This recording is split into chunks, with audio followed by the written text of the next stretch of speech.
How does a man begin the building of a house?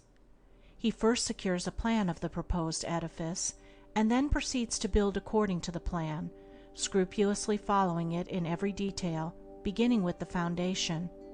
Should he neglect the beginning on a mathematical plan, his labor would be wasted, and his building, should it reach completion without tumbling to pieces, would be insecure and worthless. The same law holds good in any important work. The right beginning and first essential is a definite mental plan on which to build. Nature will have no slipshod work, no slovenliness, and she annihilates confusion, or rather, confusion is in itself annihilated. Order, definiteness, purpose eternally prevail, and he who in his operations ignores these mathematical elements at once deprives himself of sustainability, completeness, happiness, and success. It is wise to know what comes first and what to do first. To begin anything in the middle or at the end is to make a muddle of it. The athlete who began by breaking the tape would not receive the prize. He must begin by facing the starter and toeing the mark, and even then a good start is important if he is to win. The pupil does not begin with algebra and literature, but with counting and ABC. So in life, the businessmen who begin at the bottom achieve the more enduring success, and the religious men who reach the highest heights of spiritual knowledge and wisdom are they who have stooped to serve a patient apprenticeship to the humbler tasks, and have not scorned the common experiences of humanity or overlooked the lessons to be learned from them. The first things in a sound life, and therefore in a truly happy and successful life, are right principles. Without right principles to begin with, there will be wrong practices to follow with, and a bungled and wretched life to end with. All the infinite variety of calculations which tabulate the commerce and science of the world come out of 10 figures. All the hundreds of thousands of books which constitute the literature of the world and perpetuate its thought and genius are built up from the 26 letters. The greatest astronomer cannot ignore the 10 simple figures. The profoundest man of genius cannot dispense with the 26 simple characters. The fundamentals of all things are few and simple, yet without them there is no knowledge and no achievement. The fundamentals, the basic principles in life or true living, are also few and simple, and to learn them thoroughly and study how to apply them to all the details of life is to avoid confusion and to secure a substantial foundation for the orderly building up of an invincible character and a permanent success.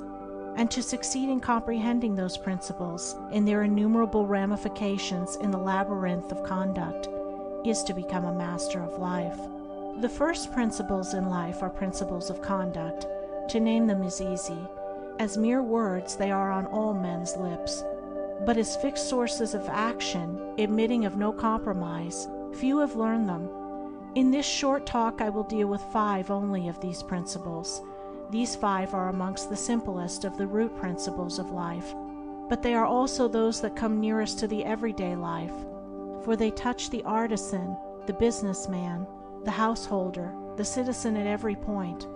No one of them can be dispensed with but at severe cost, and he who perfects himself in their application will rise superior to many of the troubles and failures of life, and will come into these springs and currents of thought which flow harmoniously toward the regions of enduring success.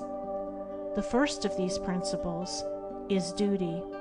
A much hackneyed word, I know, but it contains a rare jewel for him who will seek it by assiduous application. The principle of duty means strict adherence to one's own business, and just as strict non-interference in the business of others. The man who is continually instructing others, gratis, how to manage their affairs, is the one who most mismanages his own. Duty also means undivided attention to the matter in hand, intelligent concentration of the mind on the work to be done. It includes all that is meant by thoroughness, exactness, and efficiency. The details of duties differ with individuals, and each man should know his own duty better than he knows his neighbor's, and better than his neighbor knows his. But although the working details differ, the principle is always the same. Who has mastered the demands of duty? Honesty is the next principle. It means not cheating or overcharging another.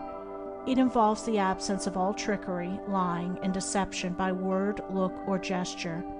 It includes sincerity, the saying what you mean, and the meaning what you say. It scorns cringing policy and shining compliment. It builds up good reputations, and good reputations build up good businesses, and bright joy accompanies well-earned success. Who has scaled the heights of honesty? Economy is the third principle. The conservation of one's financial resources is merely the vestibule leading towards the more spacious chambers of true economy. It means, as well, the husbanding of one's physical vitality and mental resources. It demands the conservation of energy by the avoidance of enervating self-indulgences and sensual habits. It holds for its followers strength, endurance, vigilance, and the capacity to achieve. It bestows great power on him who learns it well. Who has realized the supreme strength of economy? Liberality follows economy. It is not opposed to it. Only the man of economy can afford to be generous. The spendthrift, whether in money, vitality, or mental energy, wasted so much on his own miserable pleasures as to have none left to bestow upon others. The giving of money is the smallest part of liberality. There is the giving of thoughts and deeds and sympathy, the bestowing of goodwill, the being generous towards calumniators and opponents. It is a principle that begets a noble, far-reaching influence. It brings loving friends and staunch comrades, and is the foe of loneliness and despair. Who has measured the breadth of liberality? Self-control is the last of these 5 principles, yet the most important.